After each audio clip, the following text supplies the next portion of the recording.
Apa kabar pemirsa? Lensa Informasi kembali hadir di tengah aktivitas Anda bersama saya Putri Amalia dan rekan saya Tegar Syafur Rahman yang akan menghadirkan informasi terupdate selama sepekan.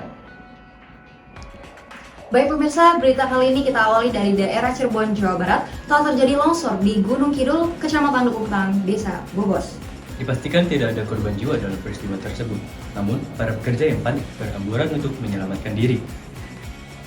Gunung Kuda di Desa Bobos, Kecamatan Duku Puntang, Kabupaten Cirebon, mengalami longsor pada Senin pagi 19 Juni 2023. Lokasi longsor ini berada di area CV Al-Zahriya. Menurut Kapolresta Cirebon, Kopnes Arif Budiman mengatakan dugaan sementara karena terjadinya curah hujan yang tinggi membuat tebing tersebut mengalami longsoran. Beruntungnya tidak ada korban jiwa akibat longsoran yang cukup besar tersebut.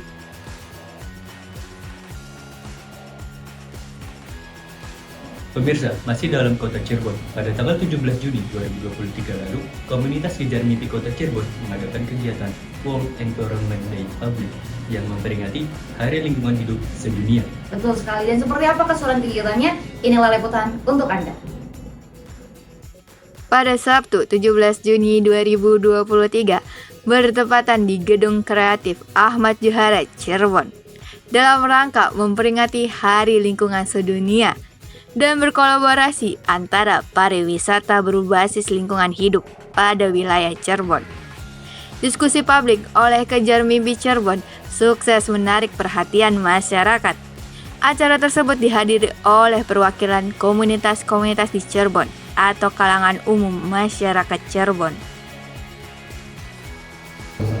Selamat siang, dengan siapa di sini? Dengan Apriyadi dari Kejar Mimpi Cirebon. Oke, di sini sebagai apa ya pelaksananya? Dalam hal ini, dalam acara ini saya sebagai ketua pelaksana. Sebagai dalam acara ini ya? Dalam acara ini sebagai ketua pelaksana. Oke, di sini saya mau tanya-tanya sedikit ya. Nah, dalam rangka apa sih acara ini diadakan? Nah, sebenarnya acara ini dilaksanakan dalam rangka memperingati Hari Lingkungan Hidup Sedunia. Tetapi bukan pada saat ini kita bukan hanya membahas terkait lingkungan hidup, tetapi kita mengkolaborasikan antara pariwisata yang berbasis lingkungan hidup sembari kita memperingati Hari Lingkungan Hidup, terutamanya di daerah Cirebon seperti itu. Oke, tema acara ini adakah tema tersendiri mungkin? Temanya sendiri itu ada peran kolaborasi nyata antara pariwisata dan ekonomi kreatif untuk lingkungan yang sehat dan berkelanjutan. Oke, alasan memilih tema ini nih, Nah, jelaskan. sebenarnya alasan mengapa kami dari komunitas Kejar Mimpi Cirebon memilih tema antara pariwisata dan ekonomi kreatif yang berbasis lingkungan hidup yang sehat dan berkelanjutan. Dalam artian bahwasanya pariwisata dan ekonomi kreatif itu salah satu penyokong terbesarnya adalah dari lingkungan yang sehat. Dalam artian itu bukan hanya sehat tapi memiliki peranan penting yang secara garis besar dia bisa memberikan dampak yang berkelanjutan seperti itu. Saya lihat kan ada kata ekonomi kreatif ya di temanya. Nah, menurut AA sendiri nih sebagai ketua pelaksana, artinya apa sih ekonomi kreatif itu? Nah, ekonomi kreatif artinya bahwa ekonomi yang dikembangkan secara kreatif oleh pelaku-pelaku ekonomi yang ada di Cirebon. Khususnya ada beberapa poin yang memang masuk dalam ranahnya ekonomi kreatif, termasuk juga minuman yang disajikan. Itu adalah bentuk ekonomi kreatif yang ditawarkan oleh UMKM.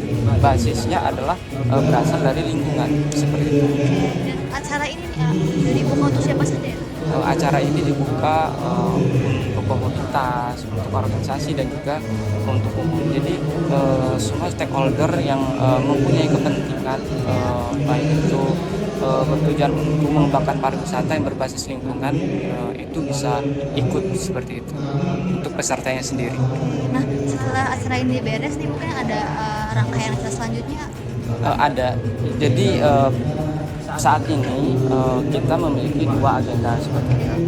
Pertama diskusi publik hari lingkungan dan pada tanggal 17 hari ini, kemudian nanti dilanjutkan kembali pada tanggal 25 Juni yaitu penanaman mangrove. Jadi kita bukan hanya melakukan diskusi, tetapi kita juga terjun langsung ke lapangan Kegiatannya dalam kegiatan penanaman mangrove. Jadi observasi penanaman mangrove yang ada di Kelurahan Kesenden seperti itu. Nah, mungkin terakhir nih harapan dari AA sendiri setelah adanya acara berjalannya Perda ini bagaimana? Dan harapan saya dengan adanya acara ini, baik itu ekonomi kreatif, pariwisata, kebudayaan yang ada di Kota Cirebon itu bisa lebih berkembang lagi. Dan juga harapannya semua komunitas, semua aliansi dan sebagainya itu bisa turut mensupport kegiatan-kegiatan yang memang bisa memberikan dampak dan manfaat untuk Cirebon itu sendiri. Mungkin itu harapan dari saya dan semoga bisa terlaksana ke depan. Terima kasih A, semoga sukses selalu ya. Sama-sama. Terima kasih kembali. Beralih ke dunia olahraga pemirsa, sepak bola. Beberapa hari yang lalu telah diselenggarakannya pertandingan antara Timnas Indonesia melawan Timnas Argentina di Stadion Utama Gelora Bung Karno, Jakarta. Ya, betul sekali Tegar. Jadi ini adalah antusiasme luar biasa dari masyarakat Indonesia. Meskipun skor akhir dimenangkan oleh Argentina, tetapi Timnas Indonesia telah melakukan yang terbaik dalam pertandingan persahabatan antara Argentina dan juga Timnas Indonesia. Ya, seperti apa kilas balik pertandingan tersebut? Ini dia informasinya untuk Anda. Pada tanggal 19 Juni 2023, Timnas Indonesia melawan juara dunia Argentina di Stadion Utama Gelora Bung Karno pada FIFA Matchday. Pertandingan ini tentunya menjadi sorotan media asing. Tak hanya itu, tiketnya habis terjual dalam hitungan menit.